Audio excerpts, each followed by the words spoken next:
ও নবী আপনি বলে দেন, আমি আল্লাহ যাদেরকে জ্ঞান দান করেছি, আমি আল্লাহ যাদেরকে ইলম দিয়েছি, নবী গো আপনি বলেন না তাদের মর্যাদা আমি কোনোদিন কমতি করি নাই। আমি আল্লাহ যাদেরকে জ্ঞান দিয়েছি, আমি আল্লাহ যাদেরকে ইলম দিয়েছি, তাদের মর্যাদা তাদের সম্মান অনেক বৃদ্ধি করে দিয়েছি। কাসির ইবনে কায়েস রাহমাতুল্লাহি আলাইহি বলেন, কুনতু জালিসান ফি মসজিদ দামেস্কিন। ও মুহাম্মদ নবীর উম্মতেরা ভালো করে শুনে নাও, ভালো করে শুনে নাও। কাসির ইবনে কায়েস রাহমাতুল্লাহি আলাইহি বলেন, আমি দামেস্কের মসজিদে বসেছিলাম, আমার সাথে আবু দারদা রাদিয়াল্লাহু তাআলা আনহু বসা ছিল। ফাজা রাজুলুন, হঠাৎ করে আমি তাকিয়ে দেখি একজন লোক আমাদের মসজিদে চলে আসলো। আসার পরে বলতেছে, ও আবু দারদা, আবু দারদা রে, তোমার কাছে এত দূর সফর করে এসেছি। সুম্মা কাল, আগন্তুক আসার পরে আবু দারদা রাদিয়াল্লাহু তাআলা আনহুকে ডাক দিয়ে বলেন, আবু দারদা রে, ইন্নী জিতুকা মিন মাদিনাতির রাসূল সাল্লাল্লাহু আলাইহি ওয়াসাল্লাম। ও আবু দারদা,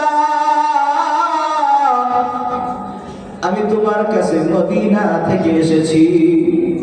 আবু দারদা রে, মদিনা থেকে দামেস্কের দূরত্ব প্রায় ১,৫০০ কিলোমিটার।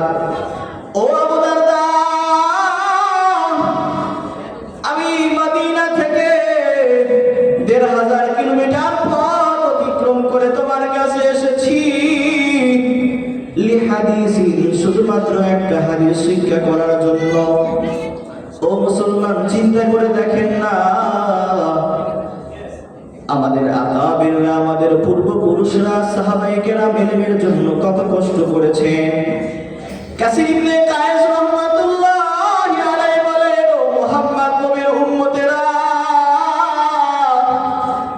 একটু চিন্তা করে দেখো না, প্রায় ১,৫০০ কিলোমিটার পথ অতিক্রম করে এসেছে লিহাদিসিন, শুধুমাত্র একটা হাদিস শিক্ষা করার জন্য।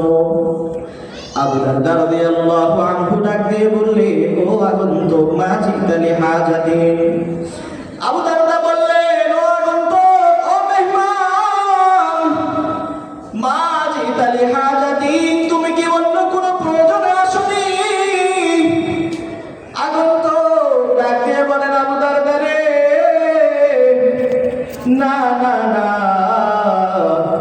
মা জিতু লিহাজাতিন। ও আবু দারদা, আমি দুনিয়ার কোনো প্রয়োজনে আসিনি, আমি ব্যবসা করার জন্য ১,৫০০ কিলোমিটার পথ অতিক্রম করে তোমার কাছে আসিনি। আবু দারদা রে, আমি তোমার কাছে শুধুমাত্র একটা হাদিস শিক্ষা করার জন্য এসেছি। ও মুসলমান, চিন্তা করে দেখেন না, শুধুমাত্র একটা হাদিস শিক্ষা করার জন্য ১,৫০০ কিলোমিটার পথ সফর করেছে। মহান রব্বুল আলামিন কোরআনুল কারীমের ভিতরে ইরশাদ করে বলেন, ইয়ারফাইল্লাহুল্লাযীনা আমানু মিনকুম ওয়াল্লাযীনা উতুল ইলমা দারাজাত। ও নবী, আপনি বলে দেন, মুহাম্মদ নবীর উম্মতেরা রে, ভালো করে শুনে নাও, ভালো করে শুনে নাও। আল্লাহ রাব্বুল আলামিন বলেন, ও মুহাম্মদ নবীর উম্মতেরা, ওয়াল্লাযীনা উতুল ইলমা দারাজাত, মহান রব্বুল আলামিন যাদেরকে ইলম দান করেছেন, জ্ঞান দিয়েছেন, আল্লাহ বলেন আমি তাদের জ্ঞান, তাদের মর্যাদা, তাদের সম্মান অনেক বৃদ্ধি করে দিয়েছি। মহান রব্বুল আলামিন কোরআনুল কারীমের ভিতরে ইরশাদ করে বলেন, নবী গো, কুল হাল ইয়াস্তাবিল্লাযীনা ইয়ালামুনা ওয়াল্লাযীনা লা ইয়ালামুন।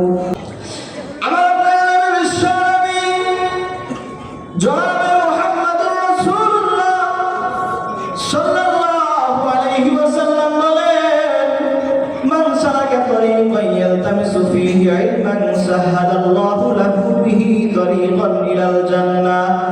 আহা, কত সুন্দর ফজিলত আমার নবী কোরআন ওয়ালাদের জন্য বয়ান করেন।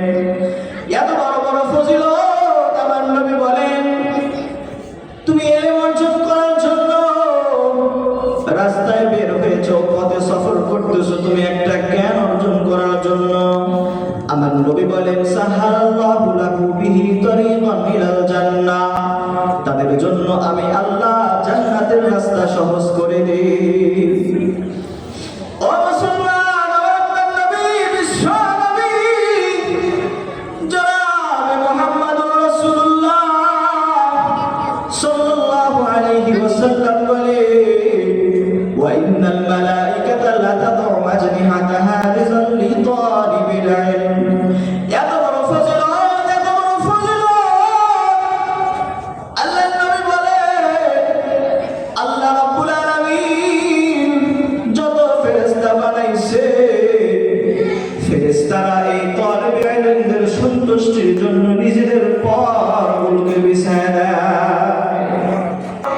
আমার আপনার নবী বলে, লা ইস্তাগফিরু লাহু মান ফিস সামাওয়াতি ওয়াল আরদ। ও মুহাম্মদ নবীর উম্মতেরা, শুধু তাই নয়, শুধু তাই নয়, আসমান এবং জমিনের মধ্যে যত মাখলুকাত আল্লাহ তাআলা বানাইছে, সকল মাখলুকাত ওই ব্যক্তির জন্য ইস্তিগফার করতে থাকে, মাগফিরাত চাইতে করতে থাকে। শুধু তাই নয়, ওয়াল হিতানু ফি জাওফিল মা, সমুদ্রের পিপিলিকা মাছ পর্যন্ত এই ইলম অন্বেষণকারী ব্যক্তির জন্য আল্লাহর কাছে ক্ষমা প্রার্থনা করতে থাকে।